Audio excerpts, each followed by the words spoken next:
Allô? Comment puis-je vous aider? Des clous? Vous me demandez si je vends des clous, monsieur. J'en fabrique depuis des années. Vous êtes à la fabrique de Jacob.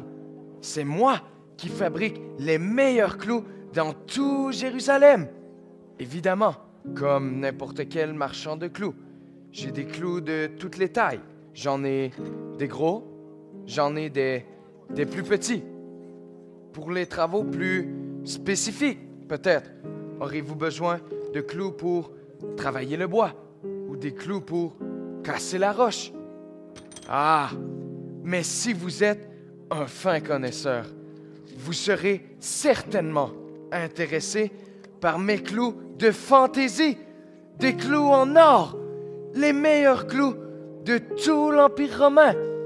C'est une commande directe de la femme de l'empereur pour la nouvelle chaise royale. Alors, de quoi avez-vous besoin? Oh,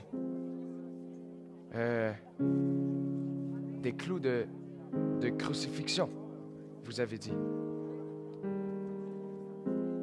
Désolé, monsieur, j'en ne fabrique plus de gens là.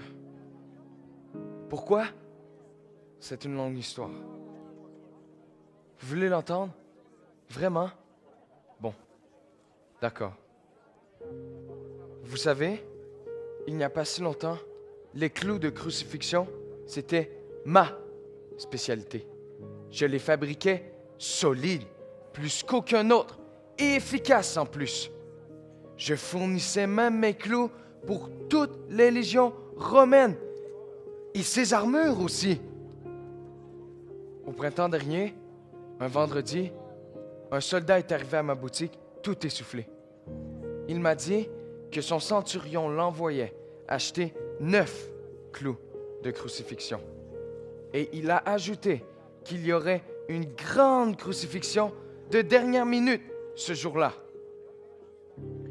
Puisque je n'avais pas le nombre exact de clous, je lui ai fait la promesse de les faire sur le champ et d'en faire la livraison moi-même, directement sur le site.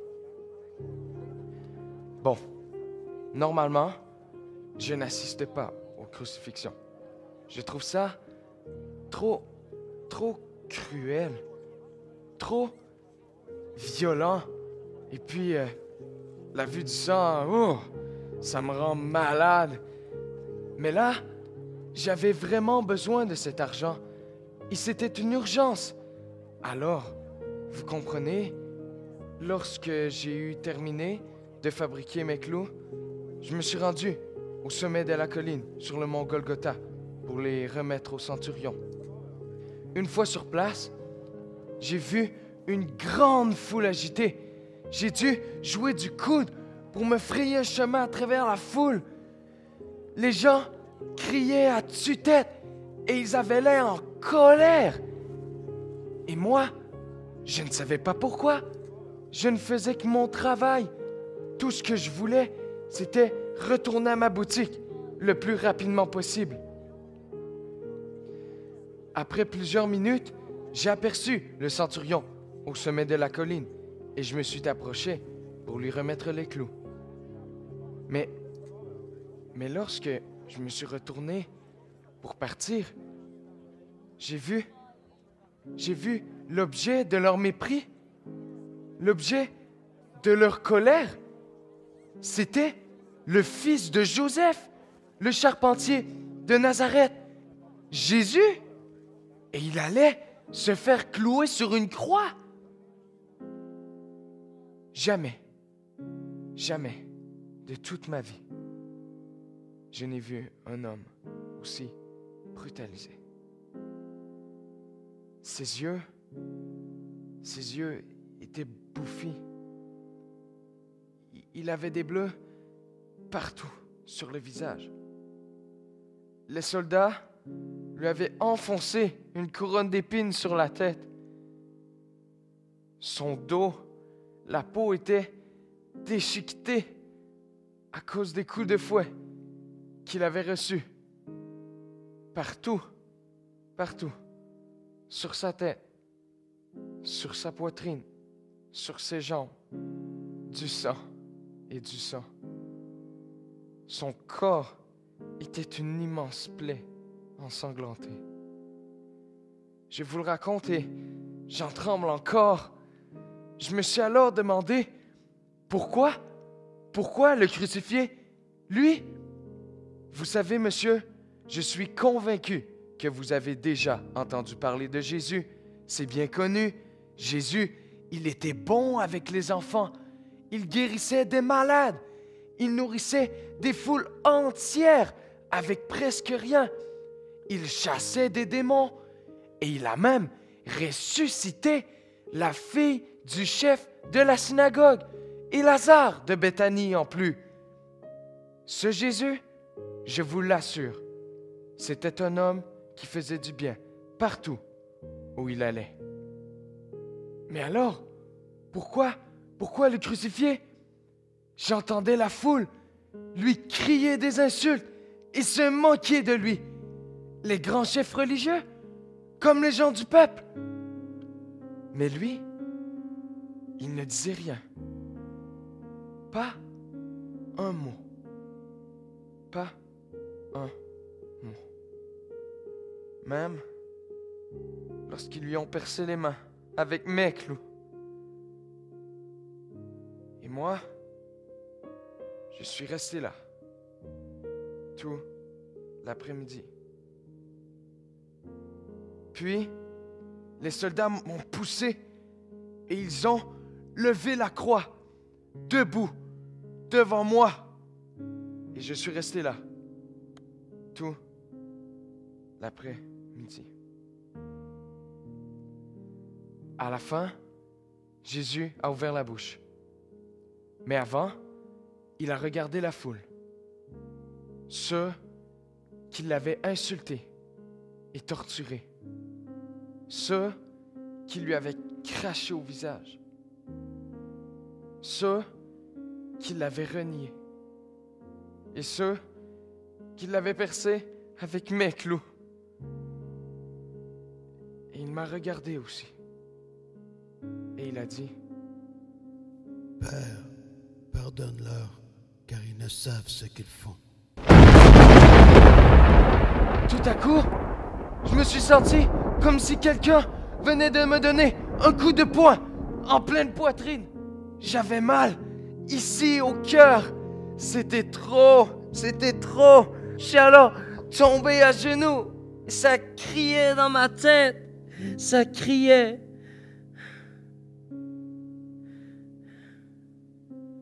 C'est là que j'ai compris que c'était par ma faute si Jésus avait été cloué sur cette croix. Je suis resté là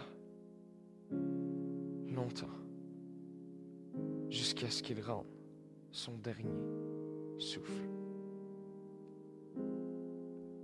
Et alors, j'ai compris une autre chose. J'ai compris que ce qui avait retenu Jésus sur cette croix, ce n'était pas mes clous. Non. Ce qui avait retenu Jésus sur cette croix, c'était son amour pour moi. Son amour pour vous aussi, monsieur. Alors, maintenant, vous comprenez pourquoi je n'en fabrique plus des clous de crucifixion.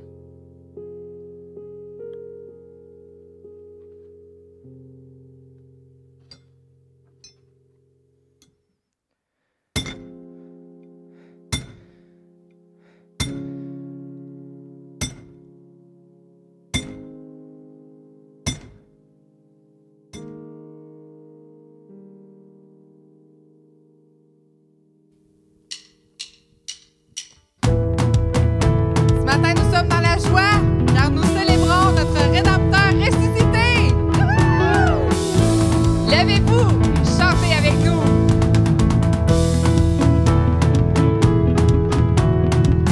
Je sais qu'il m'a secouru, son sang a couvert mes fautes, je le crois. Oui, je crois.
Veille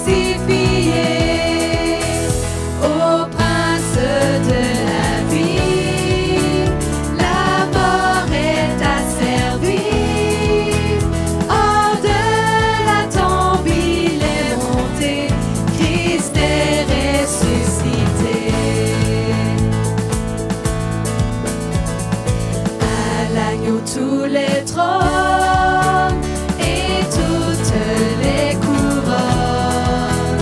Il est le maître souverain, les temps sont dans sa main.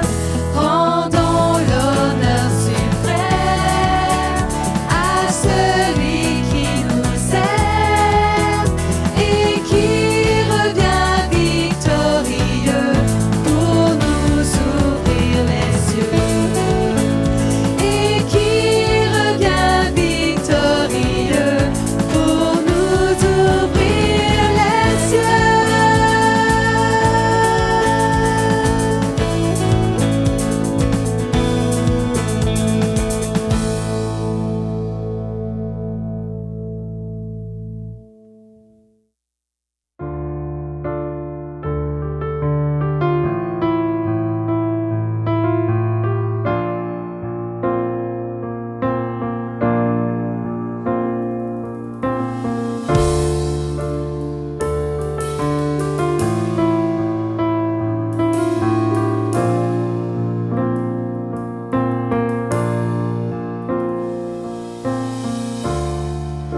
Le Dieu qui peut rendre la vue est présent tout autour de moi, présent tout autour de moi. Le Dieu qui peut nous faire entendre vient apaiser toutes mes craintes, apaiser toutes mes craintes.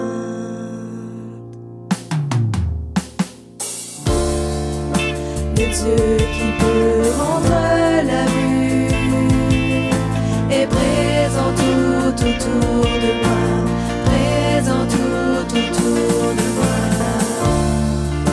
Le Dieu qui peut nous faire entendre vient apaiser toutes mes craintes, apaiser toutes mes craintes. Oui, je crois en toi. Oui, je crois en toi, tu es le Dieu des miracles. Oui, je crois en toi, oui, je crois en toi, tu es le Dieu des miracles.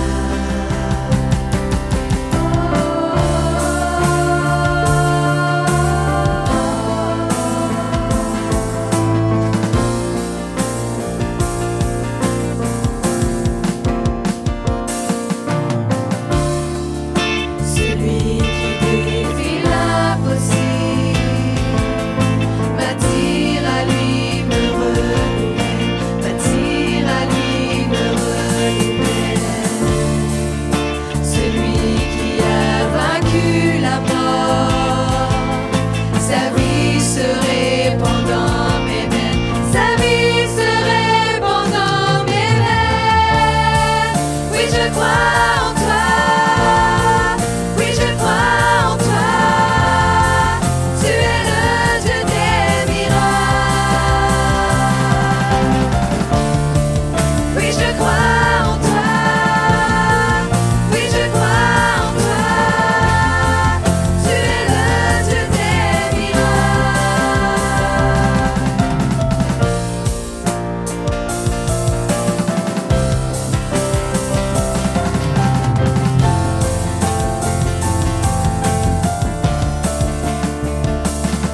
puissant ressuscité. Tu es celui qui donne vie. Tu es le Dieu des miracles. Tu es le Dieu des miracles.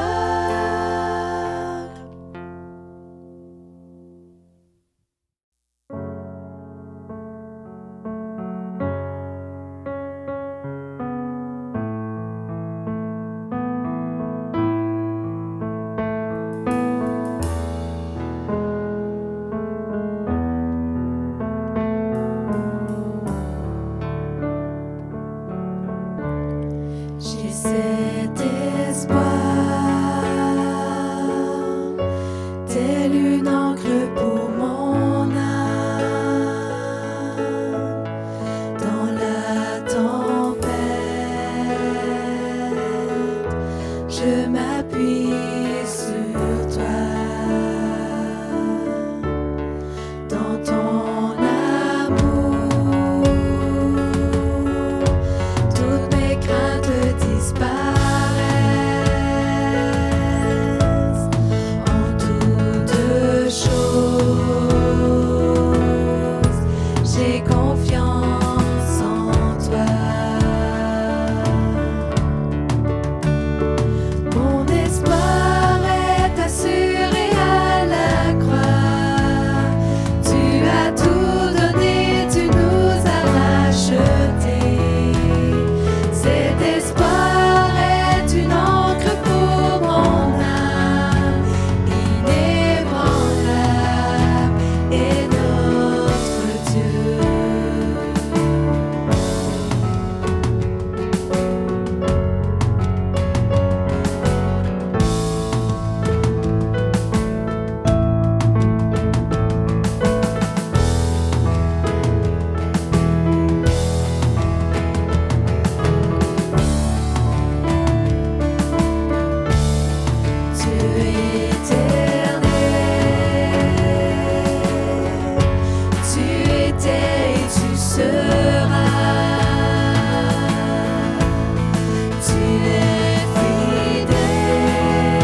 doit subir les insultes, le sang coule de son dos, une couronne d'épines est sur son front. Il affronte à chaque pas la haine de ceux qui veulent sa mort. Sur le chemin de la douleur vers le mont de Golgotha, comme un agneau, Jésus le Messie est là, car il a choisi d'y marcher par amour pour toi et moi. Sur la Via Dolorosa jusqu'au bout, jusqu'à la croix.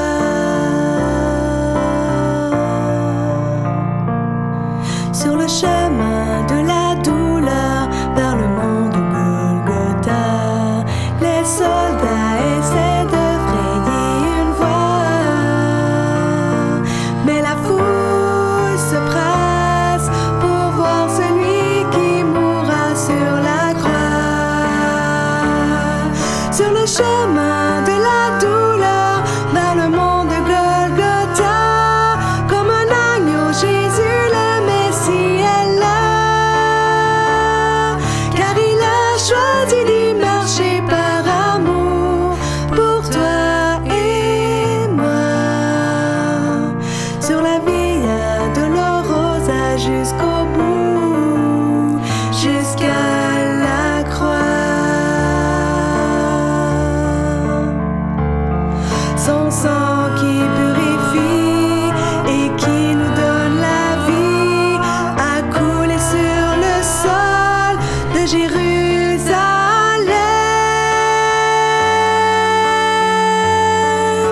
Sur le chemin de la douleur vers le mont de Golgotha, comme un agneau, Jésus le Messie est là, car il a choisi d'y marcher par amour pour toi et moi. Sur la Via Dolorosa jusqu'au bout, jusqu'à la croix.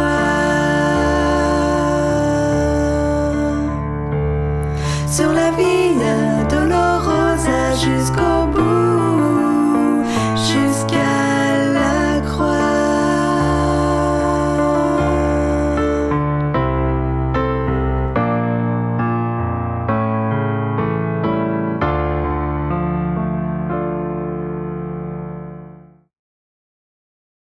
Bienvenue à notre célébration de Pâques. Ma prière, c'est que ce message ait un impact sur votre vie, non seulement pour les prochaines heures, prochaines 24 heures, mais pour votre vie entière et même pour l'éternité. Le titre, une présence rassurante. Le texte, Jean chapitre 20, les versets 19 à 23. Je vous en fais la lecture. Le soir de ce jour, qui était le premier de la semaine, donc un dimanche, mais pas n'importe lequel des dimanches, un dimanche vraiment spécial, celui où Jésus se présente en tant qu'être vivant. Lisons la suite. Alors donc, premier jour de la semaine, les portes du lieu où se trouvaient les disciples étaient fermées.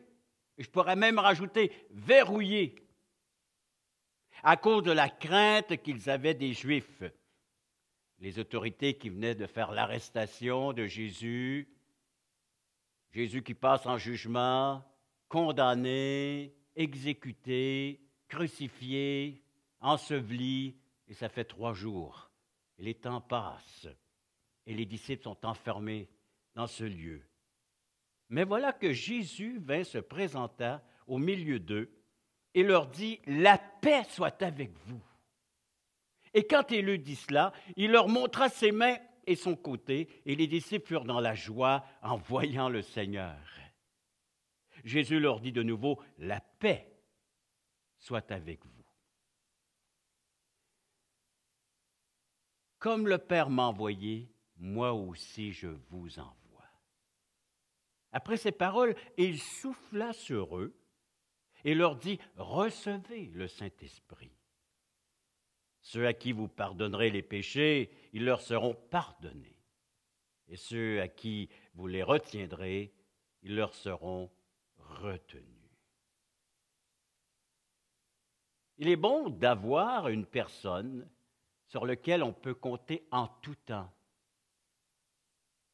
Une personne qui est disponible chaque fois dont nous en avons un besoin, d'être assisté dans tout ce que nous faisons et accomplissons. Elle est là pour nous encourager, pour nous soutenir, pour nous aider, nous conseiller. Une personne disponible en tout temps. Imaginez, 24 heures sur 24, autant dans les bons que dans les mauvais moments. Le premier aspect du texte, c'est que Jésus arrive au milieu des difficultés, au milieu des problèmes, et il leur offre sa paix. Que la paix soit avec vous, ma paix, la parole du Seigneur. Quelle importance placez-vous sur la parole du Seigneur? Revenons dans notre contexte. Les portes sont fermées, verrouillées, les disciples planqués sur leur lit, pour ainsi dire, dans la chambre haute, avec des sentiments de peur, de lâcheté, de culpabilité, car tous ont abandonné le Maître.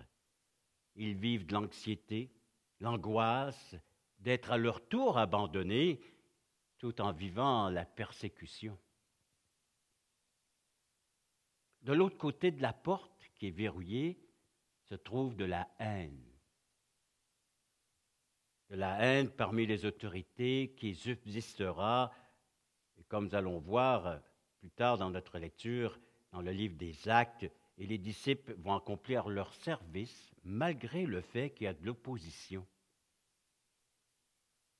Pour l'instant, c'est la crainte, c'est la peur, c'est le sentiment qui les fige dans la chambre haute. Ils s'interrogent et discutent sur les événements de la journée. C'est ce qu'on peut lire au début de ce chapitre. Je vous en conseille à faire la lecture. Ils parlent surtout du tombeau vide que les dames ont trouvé très tôt le matin, à l'aube, avec quelques disciples. Lisons un texte parallèle dans Luc. Alors, chapitre Luc, le chapitre 24 tout d'abord, et les versets suivants, 33. Se levant à l'heure même, ils retournèrent à Jérusalem et ils trouvèrent les 11 et ceux qui étaient avec eux assemblés. Ici, on parle des disciples sur le chemin d'Emmaüs. Eux aussi, ils partaient troublés, réfléchissant sur la mort de Jésus. Deux disciples qui sont perturbés par la nouvelle. Mais en chemin, Jésus les rencontre et les fortifie dans leur foi. Un feu brûle au-dedans d'eux, ils font demi-tour et retournent vers les disciples, et c'est l'histoire que je suis en train de vous lire. Ils disaient, « Le Seigneur est réellement ressuscité. Il est apparu à Simon, à Pierre. » Ils racontèrent ce qui leur était arrivé en chemin et comment ils l'avaient reconnu au moment où il rompit le pain. Et tandis qu'il parlait de la sorte, lui-même se présenta au milieu d'eux. Jésus lui-même se présente et leur dit « La paix soit avec vous. » Saisis de frayeur et d'épouvante, déjà ils avaient peur de la présence qui pouvait se trouver de l'autre côté de la porte verrouillée, eux qui étaient dans la chambre haute. Maintenant, ils ont peur, pensant voir un fantôme, un esprit. Mais il leur dit, « Pourquoi êtes-vous troublés? Pourquoi pareille pensée s'élève-t-elle dans vos cœurs? » Le Seigneur, avec amour, avec gentillesse, reprend ses disciples. Il leur avait annoncé maintes et maintes fois qu'il allait mourir à Jérusalem, qu'il allait être enseveli et qu'il ressusciterait le troisième jour. Mais eux, les émotions ont pris le dessus. Ils ont oublié carrément les paroles du Seigneur. C'est fort, hein, les émotions qui peuvent devenir des sentiments qui s'installent en nous, qui nous font oublier les promesses de Dieu, la parole du Seigneur, des paroles réconfortantes, des paroles qui veulent t'aider, t'encourager, te faire sortir de tes stupeurs, de tes peurs, de tes anxiétés. Pourquoi êtes-vous troublés et pourquoi pareille pensée s'élève-t-elle dans vos cœurs? Voyez mes mains et mes pieds, c'est bien moi. Touchez-moi et voyez un esprit n'a ni chair ni os, comme vous voyez que j'ai. Et il se met à manger avec les siens. Jésus vint avec un corps qui n'est pas soumis aux lois naturelles. Il peut se rendre là où vous êtes dans votre cachette. Là où vous êtes avec vos problèmes, vos difficultés. Là où vous pensez peut-être ne jamais le retrouver. Là, dans vos sentiments, dans vos émotions. Jésus se pointe, Jésus se présente et il dit que la paix soit avec toi. Qu'est-ce qui te trouble présentement? Ce que tu regardes, ce que tu entends, ce que tu vois dans ce monde, dans cette humanité, ça vient te troubler. Écoute le Seigneur qui te dit que ton cœur ne se trouble point. C'est moi. Crois en moi. Vois et crois. C'est ce que le Seigneur dit. La lumière qui se lève parmi les ténèbres. Une parole puissante et rassurante. Oh, tu peux jouer à la cache-cache avec le Seigneur. Mais le Seigneur sait où te trouver. Tu peux te cacher derrière tes émotions, derrière tes sentiments. Et de dire, non Seigneur, je ne peux pas avancer. Je ne peux plus continuer. J'ai la trouille, la peur. Je vis de l'insécurité. J'ai peur de l'échec. De prendre position publiquement pour toi, Seigneur. Impossible. Écoute la voix du Seigneur. Crois en moi. Je suis vivant, je suis ressuscité et je veux t'accompagner. Je veux être avec toi. Une paix qui commence de l'intérieur. Les ennemis étaient toujours présents dans la ville de Jérusalem. Et pourtant, nous voyons dans le livre des Actes les disciples qui prennent position publiquement, qui s'affichent publiquement et qui n'ont point honte de proclamer l'Évangile.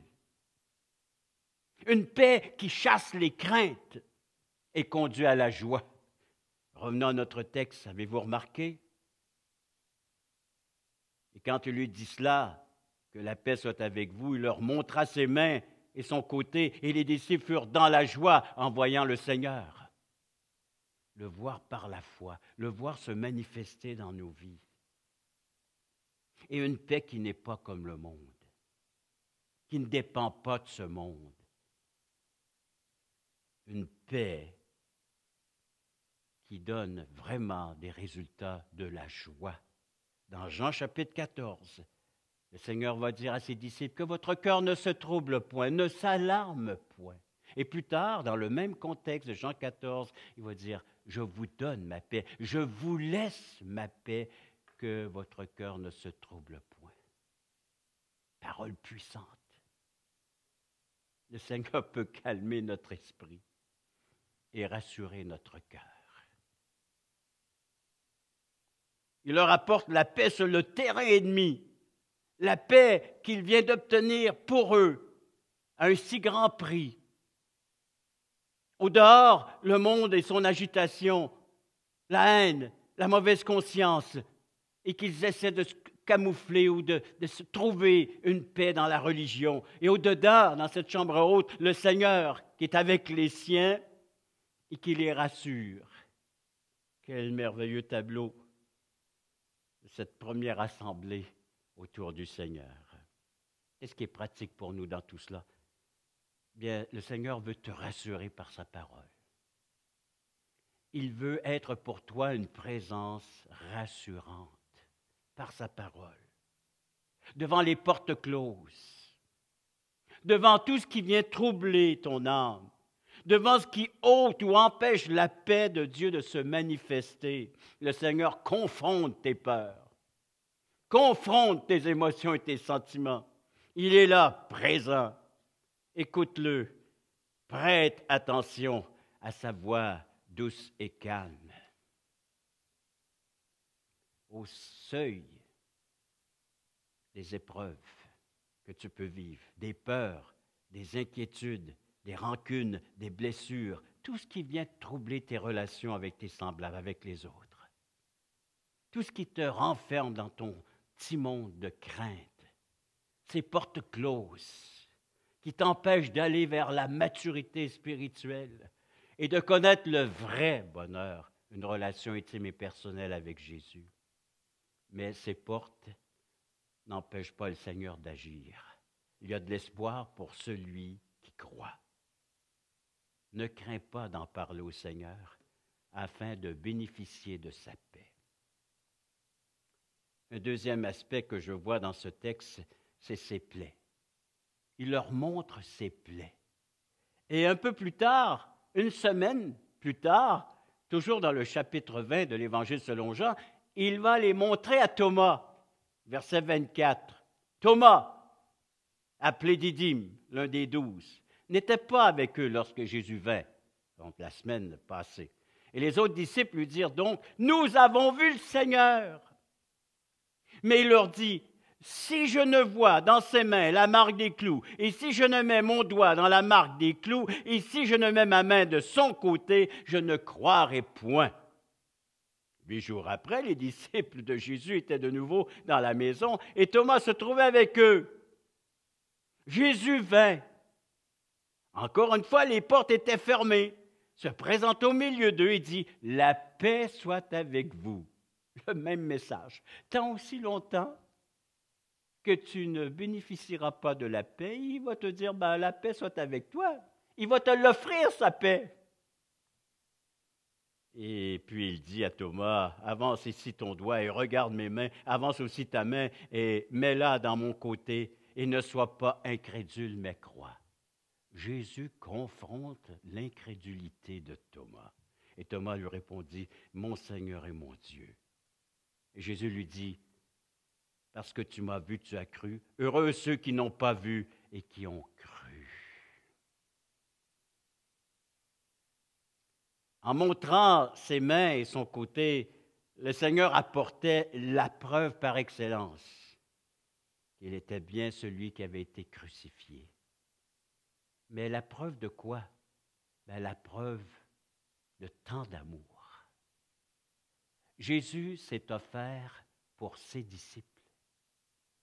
Jésus s'est donné librement, entièrement pour son Père, comme sacrifice, pouvant expier le péché, mais pour toi aussi, pour manifester son amour, l'amour du Père, car Dieu a tant aimé qu'il a donné son Fils unique, et le Fils est donné pour toi.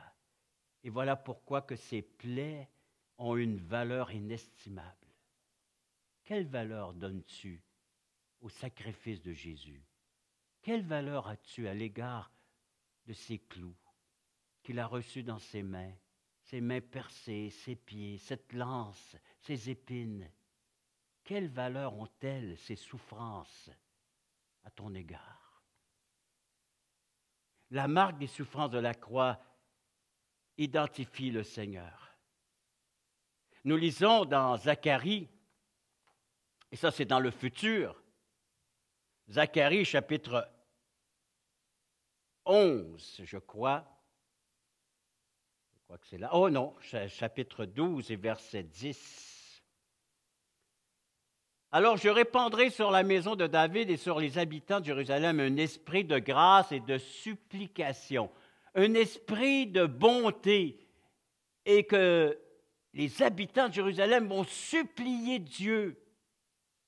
Et la suite du verset, c'est « Ils tourneront les regards vers moi, celui qu'ils ont percé. Ils pleureront sur lui comme on pleure sur un fils unique. Ils pleureront amèrement sur lui comme on pleure sur un premier-né. Et en ce jour-là, le deuil sera grand à Jérusalem.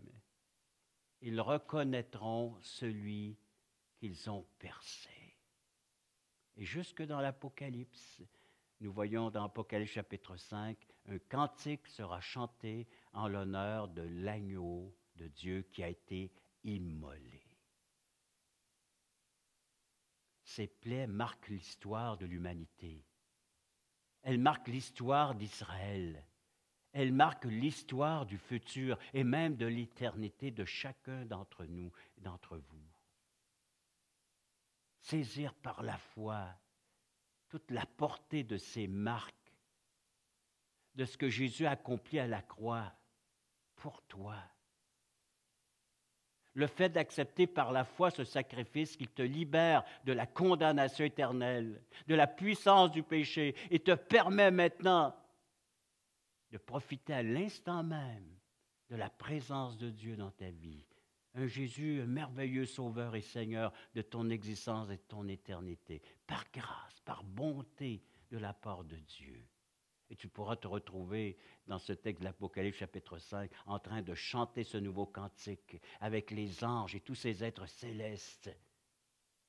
Un chant en l'honneur de l'agneau de Dieu qui a été immolé, qu'il est ressuscité et qu'il vit dans l'éternité avec son Père.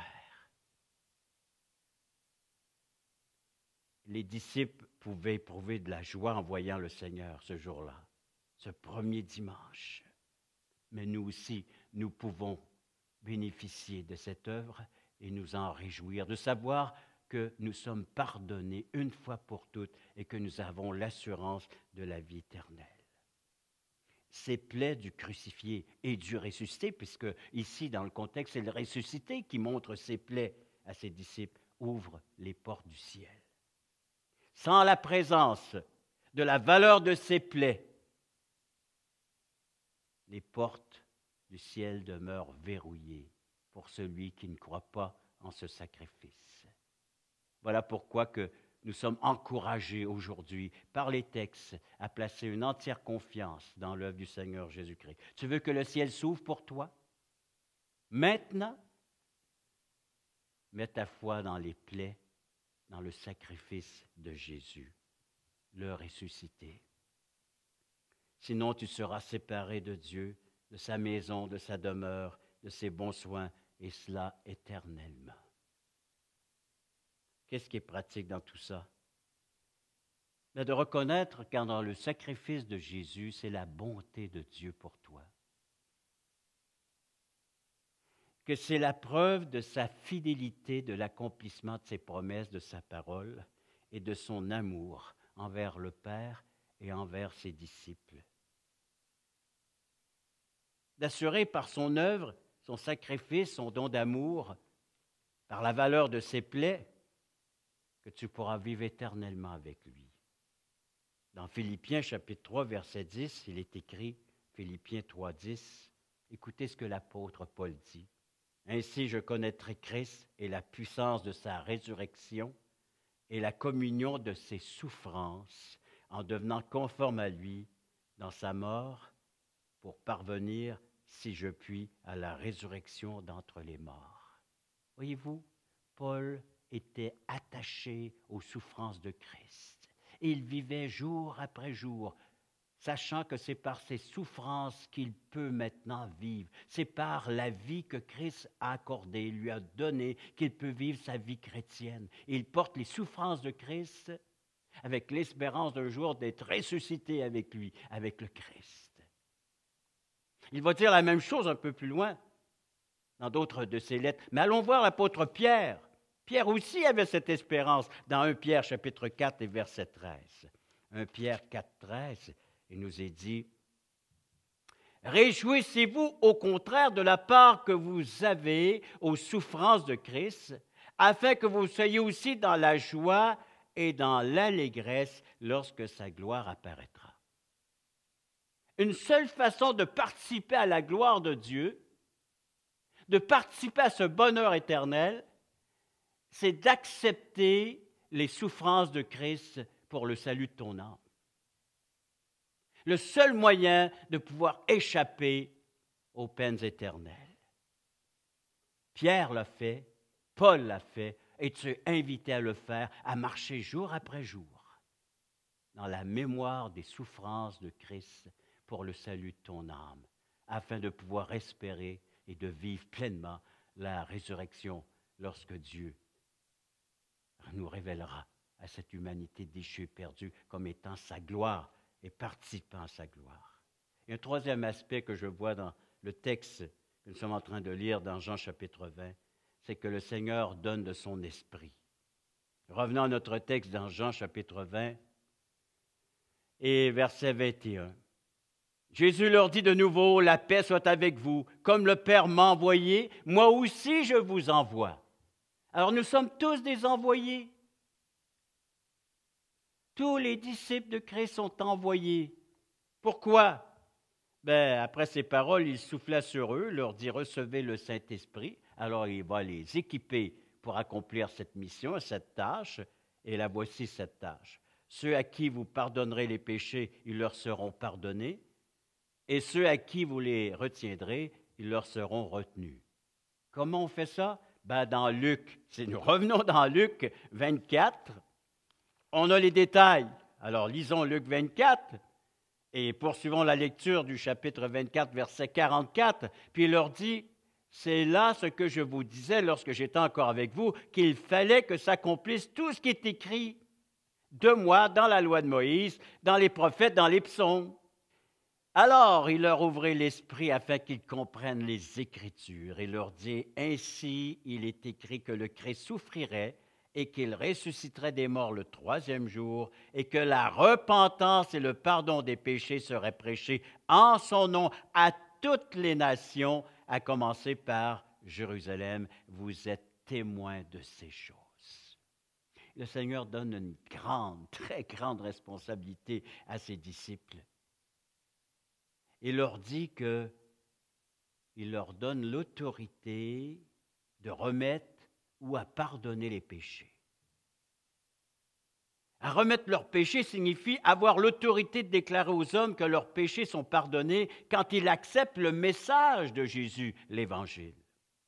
Seul Dieu peut pardonner les péchés. Nous n'avons aucun pouvoir là-dessus. Et c'est sur la base de l'acceptation ou du refus de l'offre de Dieu offerte en la personne de Jésus. Le message est clair et simple. Tu proclames l'Évangile et à ceux qui acceptent l'Évangile, leurs péchés sont pardonnés et à ceux qui refusent l'Évangile, leurs péchés sont retenus. Jésus est au milieu des siens, réunis en dehors du monde. L'Évangile en assemblée, proclamé, en action. Celui qui a dû faire face au péché afin d'accorder un pardon individuellement et mutuellement, leur apporte la paix par sa parole toute puissante. Au-delà des émotions et des sentiments, une parole qui te dit « Je te laisse ma paix, je te donne ma paix ». Vous pouvez bénéficier à l'instant même de passer d'une âme troublée à une âme qui sait se faire calmer par les paroles toutes douces du Seigneur Jésus-Christ. Par ses plaies, de voir le grand amour qu'il a pour toi, cet amour au point de s'offrir en sacrifice pour le pardon, pour la réconciliation, le fait de pouvoir retrouver Dieu dans ta vie qui va donner tout un sens à ce que tu peux vivre aujourd'hui et dans ton éternité. La présence de l'Esprit Saint. Tu ne seras jamais seul, témoin de sa résurrection. Dans Matthieu 28, il va leur donner cette grande, urgente mission. Il va leur dire, allez parmi les nations, prêchez la bonne nouvelle, et à ceux qui la recevront, qui accueilleront cette nouvelle, seront baptisés au nom du Père, du Fils et du Saint-Esprit, de prendre une position publique face à l'Évangile, face à la personne de Jésus. Et il va terminer en disant, « Tout pouvoir m'a été donné dans le ciel et sur la terre. » C'est-à-dire qu'il peut déverrouiller les portes de nos cœurs, de nos bâtiments, et accueillir le Seigneur et notre prochain comme il voudrait qu'on le fasse. Et dans Marc 16, verset 20, la même mission est confiée, mais rapportée par l'évangéliste Marc. Ils s'en allèrent prêcher partout et le Seigneur travaillait avec eux. Donc, voici le texte de la résurrection pour toi. La paix du Seigneur Jésus-Christ, lorsque ces paroles sont prises, acceptées par la foi, de croire en son sacrifice pour que tu sois en paix avec Dieu et avec ton prochain, et de pouvoir vivre maintenant de sa mission, de la proclamation de l'Évangile par l'Esprit Saint qu'il a déposé en toi. Prions. Père Céleste, nous voulons te dire merci. Merci pour ce message de la résurrection, du ressuscité. Il est vivant, il n'est pas parmi les morts, il vit. Et par la foi, nous voulons accepter ce fait, cette réalité qu'il est vivant, toujours vivant pour intercéder en notre faveur. Nous recevons ces paroles par la foi. Seigneur, on est dans un monde troublé, rempli de haine, mais accorde-nous ta paix par ta présence. Nous voulons croire en la valeur de ton sacrifice, de ces plaies qui sont la preuve de ton amour, de ta fidélité envers chacun d'entre nous.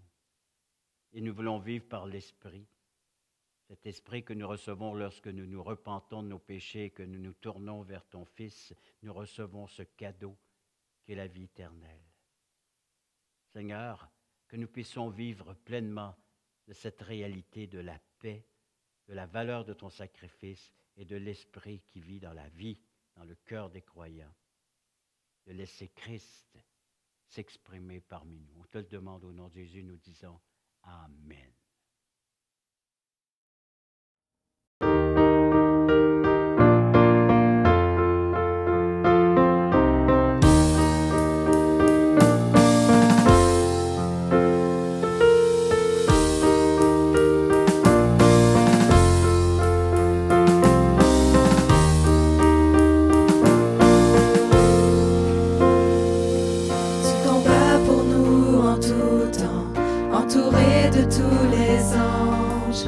Je prends plaisir à savoir que tu es couronné vainqueur, mon secours et mon défenseur, mon ami et mon sauveur.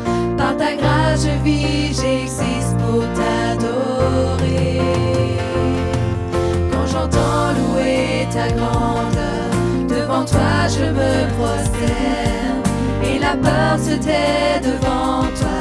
Tu es couronné vainqueur, que ta gloire inonde ce temps et que ta puissance déborde. Par ta grâce je vis, j'existe pour t'adorer. Alléluia,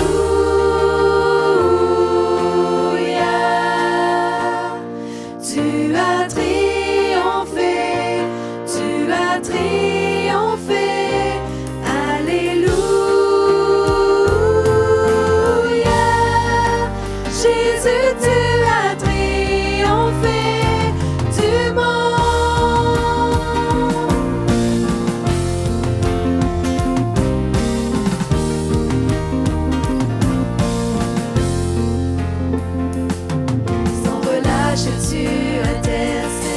Les perdus sont retrouvés, tu ne seras jamais vaincu, tu es couronné vainqueur.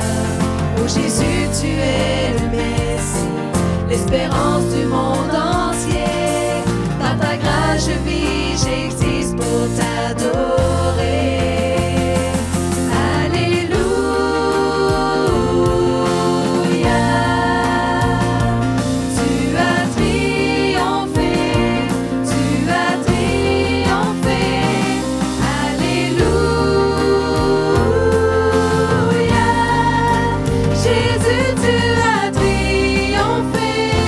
Tu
ton corps fut enseveli.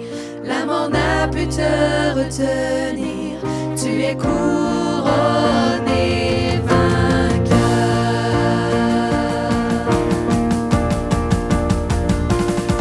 Alléluia,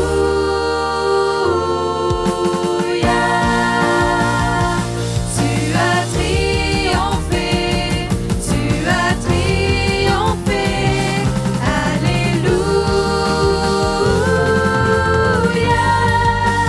Jésus, tu as triomphé du monde. Les forteresses tomberont et les hauteurs s'abaisseront.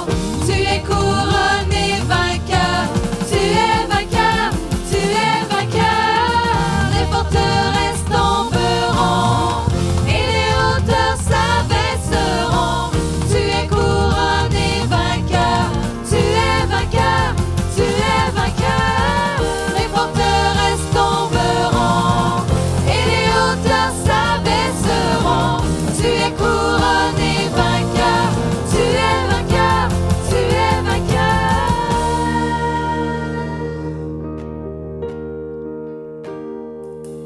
À la croix, ton œuvre accomplie, ton corps fut enseveli. La mort n'a pu te retenir, tu es couronné